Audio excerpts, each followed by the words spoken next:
దేవునికి మహిమ కలుగును గాక. దేవుని వాక్యాన్ని ధ్యానం చేసుకుందాము. పగలు ఎండ దెబ్బైనను రాత్రి వెన్నెల దెబ్బైనను నేను తగలకుండా యెహోవా నిన్ను కాపాడును. పగలు ఎండ దెబ్బ, రాత్రి వెన్నెల దెబ్బ. నా ప్రియమైన దేవుని బిడ్డరా, రోజు మొత్తంలో మనకి ఏదో ఒక ప్రమాదం, ఏదో ఒక దెబ్బలు, ఏదో ఒక ఆటంకాలు, ఏదో ఒక పెను ప్రమాదాలు మనకి కలుగుతూ ఉంటాయి. దేవుడు ఏమని చెబుతున్నాడంటే, ఏ టైంలోనైనా నీకు ఏ ఒక ప్రమాదం జరగకుండా నిన్ను కాపాడుతాను. నీ మీద నా కృపను కుమ్మరించి ఉన్నాను. దేనికి భయపడవద్దు, అనారోగ్యానికి భయపడవద్దు, కుటుంబ సమస్యలకు భయపడవద్దు. ఎందుకంటే ఏ ఒక్క తెగులు నీ గుడారమును సమీపించదు.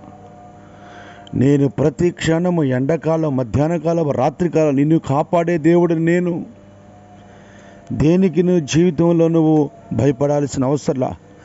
నిన్ను రక్షించే దేవుడు, కాపాడే దేవుడు ఉన్నాడు. ఆయన పేరు నజరేయుడైన యేసు. ప్రతి క్షణం నిన్ను కంటికి రెప్పలా కాపాడుకుంటున్న దేవుడు నీకుండగా నువ్వు దేని గురించి భయపడాల్సి, దిగులు పెట్టుకోవాల్సిన అవసరం లేదు.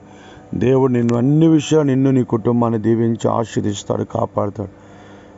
ప్రార్థన. పరిశుద్ధుడా నాయన, ఎండ దెబ్బ, వెన్నెల దెబ్బ తగలకుండా నీ బిడ్డలకు మీరు కావిలిగా ఉండి కాపాడి రక్షించి కృప చూపించమని యేసు నామమున అడుగుతున్నాము తండ్రి. ఆమేన్.